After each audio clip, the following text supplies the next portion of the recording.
নমস্কার বন্ধুরা, আমার ভিন্ন স্বাদ চ্যানেলে আপনাদের সবাইকে স্বাগত। আশা করি আপনারা সবাই খুব ভালো আছেন। আজ আমি দেখাবো চিংড়ি মাছের পুর ভরে চিংড়ি পটল ভাপা রেসিপি। গরম ভাতের সাথে এটি পরিবেশন করলে আর অন্য কিছুর কিন্তু প্রয়োজন পড়বে না। চলুন দেখে নেওয়া যাক রেসিপিটি। এর জন্য আমি এখানে 500 গ্রাম পটল আগে থেকে ধুয়ে পরিষ্কার করে রেখেছি এবং সেইগুলো গাটা আমি খোসা ছাড়াইনি, চেঁচে নিয়েছি হালকা করে। এরপরে একটা দিক একটু কেটে আর মধ্যে একটি চামচের শেষ প্রান্ত দিয়ে ভেতর থেকে পটলের সমস্ত শাঁসগুলো ঠিক এইভাবে বের করে নিয়েছি। আমি ঠিক যেরকমভাবে দেখাচ্ছি এইভাবে বের করলে কিন্তু কোনো অসুবিধেই হবে না।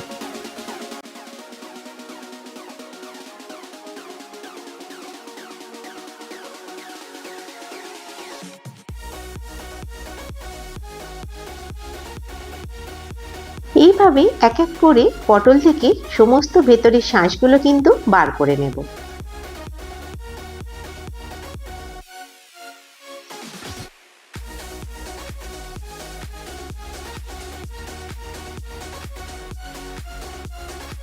এখানে আমার সমস্ত পটলের ভেতর থেকে শাঁসগুলো বার করা হয়ে গেছে। এবারে আমি একটা ম্যারিনেশনের জন্য মশলা তৈরি করে নেব। একটি মিক্সার গ্রাইন্ডারের মধ্যে আমি নিয়ে নিলাম 1.5 চামচ সাদা সর্ষে, 1 চামচ কালো সর্ষে, 1.5 চামচ পোস্ত, 2 চামচ টক দই, আর নিয়ে নিলাম হাফ কাপের মতো গ্রেট করা নারকেল, আর নিয়ে নিলাম 4 থেকে 5টি কাঁচা লঙ্কা। আপনারা আপনাদের ঝাল অনুযায়ী এটা নেবেন। দিয়ে দিলাম 1 চামচ নুন আর হাফ চামচ হলুদের পাউডার।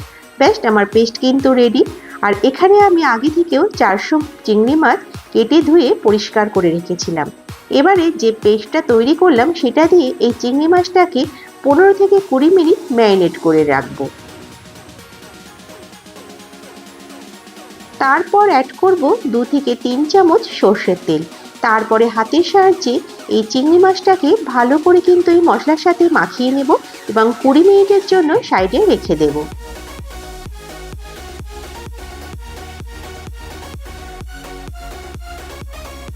অন্যদিকে আমি একটি কড়াই নিয়েছি আর তাতে ঠিক 2 চামচ তেল অ্যাড করেছি। তেলটা ভালো করে গরম হলে আমি সেখানে পটলগুলো দিয়ে দিলাম। এবার এতে একটু হাফ চামচের মতো লবণ অ্যাড করলাম, করে পটলগুলোকে কিন্তু একটু লাল লাল করে ভালো করে ভেজে নেব। লবণটা অ্যাড করার ফলে পটলগুলো কিন্তু ভিতর থেকে ভালোভাবে সিদ্ধও হয়ে যাবে। গ্যাসের ফ্লেমটা মিডিয়ামে রেখে পটলগুলো লাল লাল করে ভেজে নেব। ভালো করে পটলগুলোকে উল্টে পাল্টে এদিক ওদিক করে ভেজে নিতে হবে, যাতে পটলের সমস্ত অংশই ভাজা ভাজা হয়।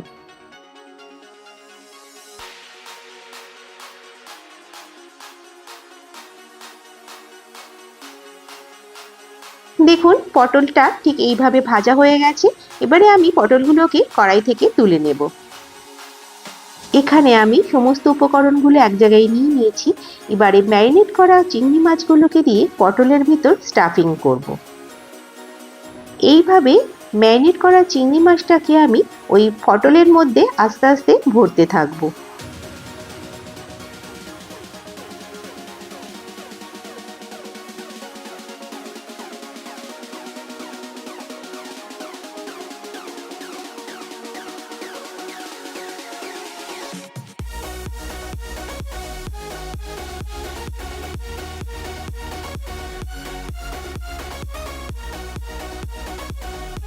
এইভাবে আমি এক এক করে সমস্ত পটলের মধ্যে চিংড়ি মাছের পুর ভরে নিয়েছি। আমি এখানে যে পাত্রে ভাপাটি বানাবো সেই পাত্রের মধ্যেই পটলগুলোকে রেখেছি। ভাপানোর জায়গা হিসেবে আমি এখানে স্টিলের একটি টিফিন বক্স নিয়েছি। এবারে লেফটওভার মশলাটাও সেই পটলের উপরে দিয়ে দেব এবং 1 কাপের মতো জল নিয়ে বাটিতে যে মশলাটা লেগেছিল সেটা ধুয়ে এর মধ্যে দিয়ে দেব, আর দিয়ে দেব 3 থেকে 4 চামচ সর্ষের তেল। কোনো ভাপাতে সর্ষের তেলের পরিমাণটা একটু বেশি লাগে, তাতে টেস্টটা কিন্তু ভালো হয়। এরপরে আমি ভাপানোর জন্য একটি কড়াই নিয়ে তাতে একটি স্ট্যান্ড বসিয়ে নিয়েছি এবং তাতে 1 গ্লাসের মতো জল অ্যাড করে টিফিন বক্সটা তার মধ্যে বসিয়ে দিয়েছি। তারপরে চাপা দিয়ে 10 মিনিটের জন্য কিন্তু ভাপে আমি হতে দেব। ফ্লেমটা মিডিয়ামে 10 মিনিট রাখলে কিন্তু রেডি হয়ে যাবে চিংড়ি মাছের পুর ভরা পটল চিংড়ি ভাপা।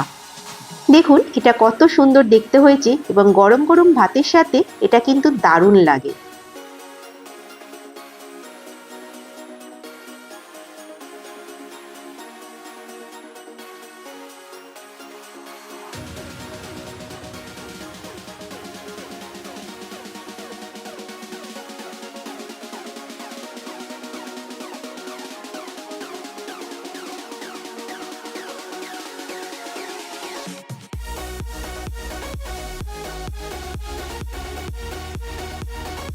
আমি এখানে গরম ভাতের সাথে চিংড়ি মাছের পুর ভরা পটল ভাপা সার্ভ করলাম। আপনাদের কাছে অনুরোধ রইল আপনারা অবশ্যই রেসিপিটা একবার ট্রাই করবেন। ভালো থাকবেন, সুস্থ থাকবেন, ধন্যবাদ।